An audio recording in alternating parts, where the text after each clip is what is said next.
Now, deliberately designed architecture, if not done to cover up one's own insecurities, but if done to actually accelerate self-knowledge with each other as a temporary structure, a structure that you agree will last for as long as it feels in alignment with your soul.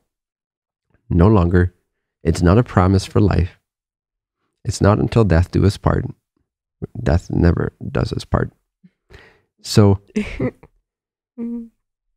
it's that way it stays pure, because you get to, at any point in your life, you get to choose that this is no longer in alignment for you. And I will love you for it.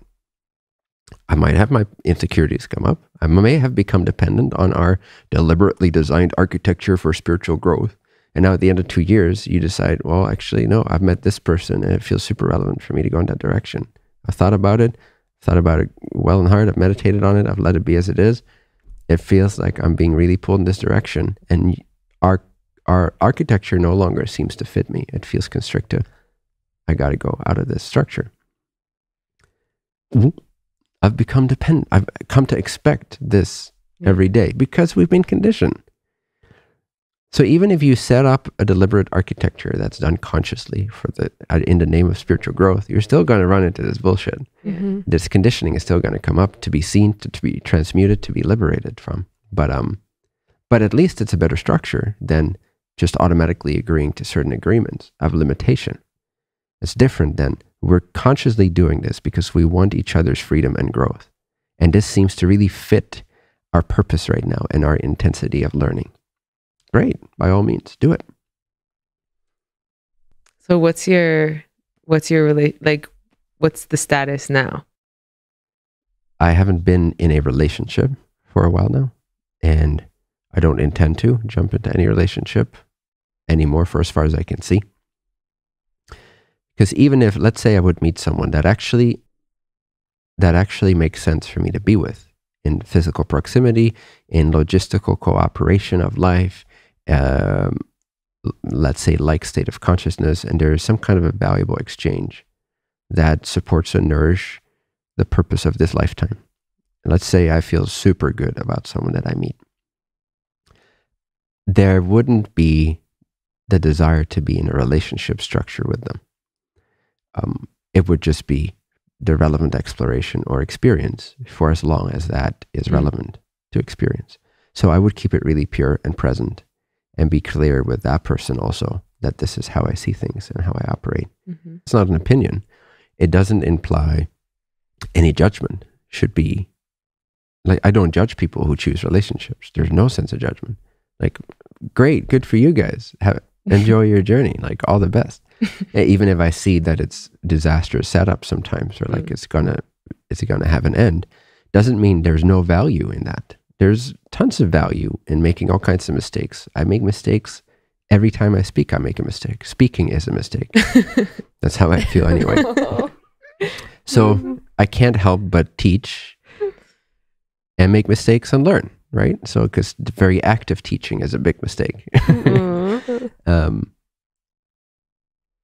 So anyway, like, mistakes are what life is. Creation is one giant mistake that God made. So it can learn about itself and get to know itself. So it's all perfect. So if you want to be in a relationship and limit each other and pretend that it's only pure love and commitment, and that it's got nothing to do with hiding your insecurities from yourself using the other person, and if you want to engage in that for a while or for as long as you live, then I have no hard feelings about that. I have no judgment. No stern view on that. It's just for myself. I've realized this, and it's greatly liberating, and it seems to be closer to the actual truth of the matter to me than all the other modalities and things I've tried out. So no judgment. People shouldn't judge themselves for still wanting a relationship, but investigate it, like, because you can free yourself from these ideas, and I'll tell you, it's way better than having the romantic relationship of your dreams. And maybe I'm saying that because I've never quite had it, potentially. Maybe it is the best thing in the world, and it's better than any type of clarity or truth or freedom. Maybe it's better than freedom. I don't know.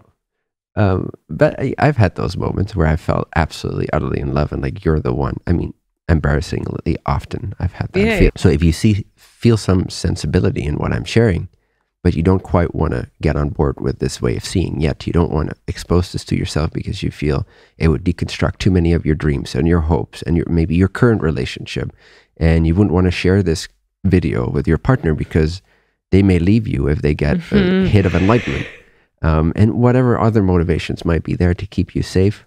It's okay to desire safety. It is our core desire.